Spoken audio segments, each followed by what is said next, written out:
Hello, I'm Shubhankar, and today I'll be presenting my thesis on the understanding of digital music production tools in the times of machine learning.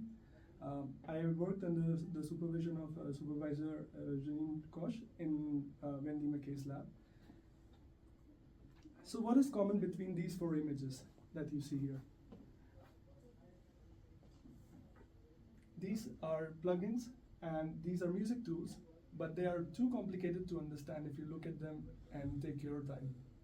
And what we have observed is that if you open any of the music production tools, there are a lot of plugins these days, a lot of tools to learn, but it's very hard to reach into. Another question, what is common between these two pictures? Any comments?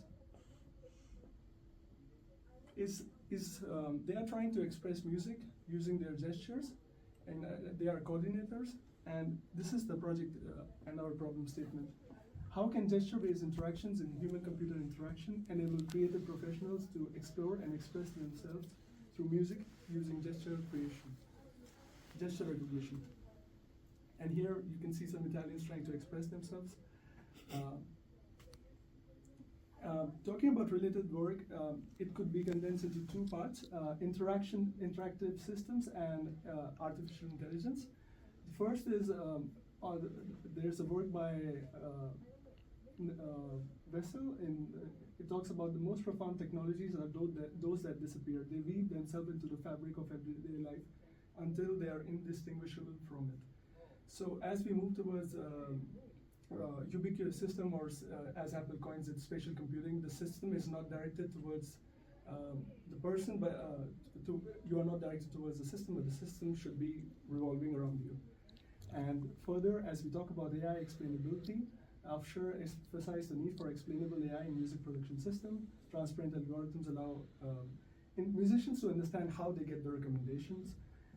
Wendy McKay's thesis talks about co-adaptive systems that says that as you customize tools, the tools should also customize it should go both ways.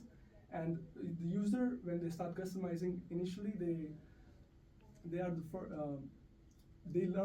customize the most in the initial phase of the process. And further, we go on to the research questions, and we have structured in three questions. How can musicians use digital tools to create rhythms? How can you design a system to create rhythms digitally? And how do you build such systems?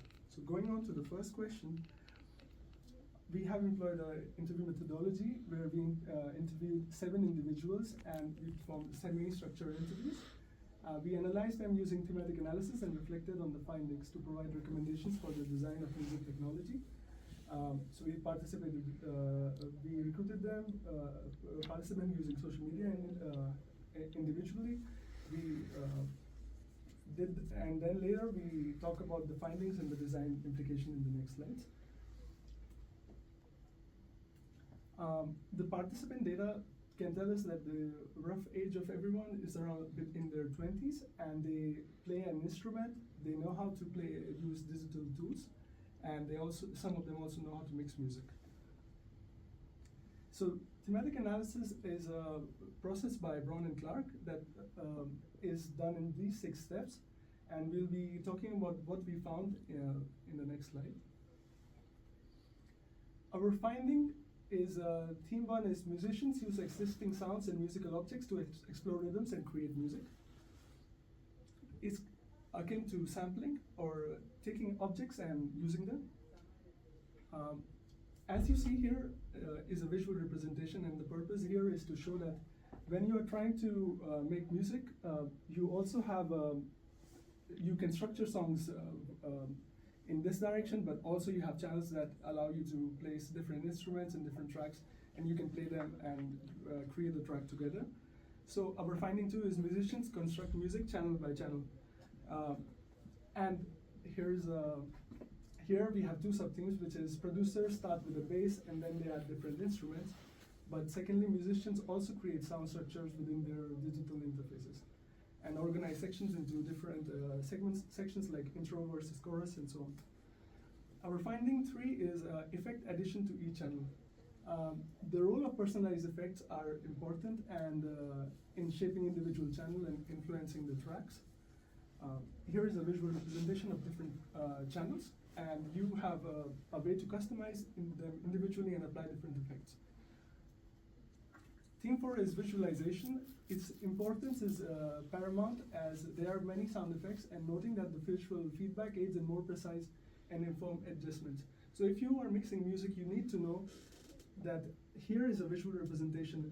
As it starts from acoustic, then you add drums, then you add different elements, and finally when you have an electric guitar, it's very important to know when to transition, and the visual element of it is not really that present in the systems right now.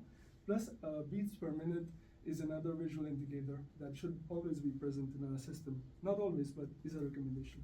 So going on to the next research question is, how can you design a system to create rhythms digitally? So we talk about the design implication in the next section based on the themes we found. So we'll go straight into it. Design implication 1 is systems should allow hand-free gestures to create and modify objects like track, effects, and loop. So we put all of them in one category. And this is a visual representation of a gesture that you will understand later in the process. Design implication 2 is system should provide support for gestures that user create, such as predefined gestures, but also support movement that are predefined. So predefined and self-created gestures, and what we mean is that the system should be self-adaptive rather than the user learning the system every time. Design implication 3 is system should facilitate layering and structuring of sound elements. So as you're building gradually some tracks, as I'll cover in the design concept later, it should allow the user to perform these different operations.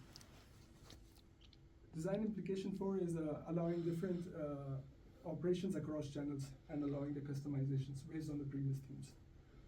And there's a sketch and a visual representation. The design implication 5 is system should enhance visualization capability to support real-time adjustment and fine precise control based on the previous theme. To enable fine precise control and real-time adjustment to be able to see where the user is, what's the beats, and to be able to sync across other things. So how can you build such systems? This is one of the design concepts that is based on the previous implications that includes all the implications. So if you is a hypothetical system where you have a track, and say you take a loop out of it, so you put 2 indicators, and from that you get the track.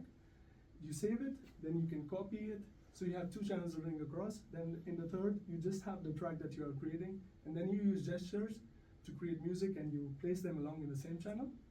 And further, you have different, say you're using external plugins or you're recording your voice. So here is a lo-fi prototype design that is in the process that we use later to build our system, which is the TuneCrafter. So here we will talk about more in the demo, and so you're able to understand, but these are predefined gestures that start from your fist, using your fist, your thumb, your index finger, among other things. So our prototype implementation is, this is an architecture diagram, and what is important here is 3 things: gesture component, audio wave component, and the speech component, for which there is Media Type Library by Google. WaveSurfer Library is an open source library for visualizing tracks, and Web Speech API. And this is the AI architecture for AML, is a project called ALMA, is being done with DFK, in collaboration with the FKI group and INRIA. So here you have the web framework and the training data is sent to the model, and you get learned models back. So user created gestures. For this process, I'm just showing you the step by step, is You accept user-defined input gestures, you train an AML model based on a user-created dataset, you compare the two machine learning models, and further you provide an interactive way to explore sound patterns, as you will see in the prototype further.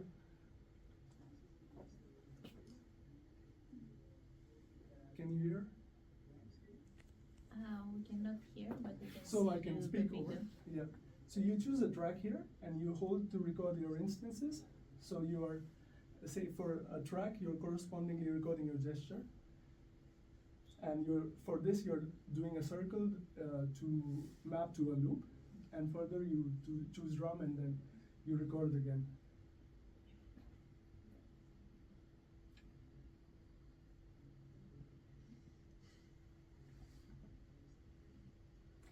So based on that, this is Marcel, and we are getting the accurate loss versus epoch and accuracy versus epoch. And here is run on 8, and later we run it on 20 here.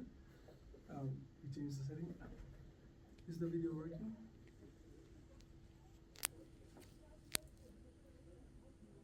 Yes. I mean, the video is working, but we don't hear what you're saying in the video, so you have to talk over it for us. Can I forward the video? Is possible to forward it? It's your presentation. It depends on how Okay, you I think create. Wendy and I are familiar with this video at least. Okay. Yeah, it's okay.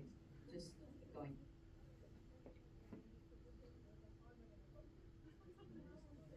So here you have the demo of the other system, which is TuneCrafter. You have predefined gestures. So you are using your hand to play and pause music. Then you use the thumb to increase or decrease the speed.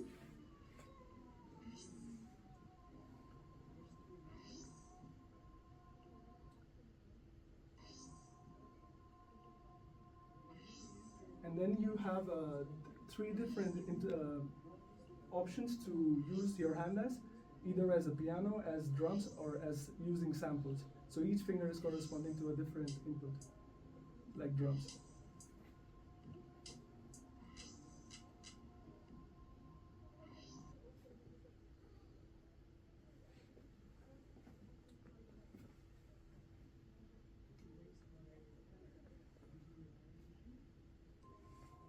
Is the problem is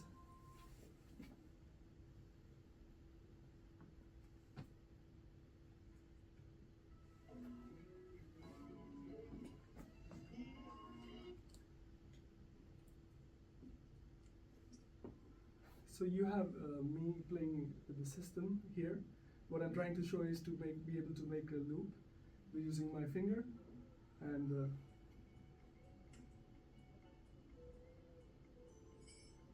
so here we are using a sample.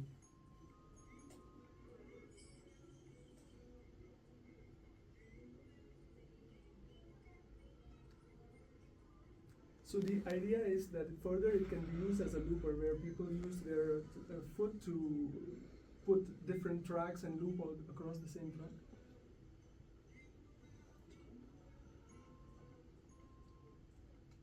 So as a discussion, there is a choice between different gesture interactions and other methods, and we have chosen gestures as I think is a natural progression from starting from tangible interfaces in the past to more interactive gestures, where you are able to use your hands and pinch in the air and do other operations. What are limitations is a more diverse cohort, including participants of different genders, ages, and regions for the interview. While freehand gestures may facilitate easier moments, it can cause user fatigue, as mentioned in a paper on mid-air Zoom. Further, the system, which records and recognizes live data, operates relatively slow and could benefit from further optimization as we are trying to use it. Moreover, work on mid-air pan and zoom on wall-side display, the paper, and naughty gestures could be extended or tested with the integration of this multi-gesture system. The alternate design concepts are also conceptualized to be implemented in the future. The work conducted by different music generative AI tools like by OpenAI and Google could be interesting. And further, we plan to have an evaluation study with 10 participants.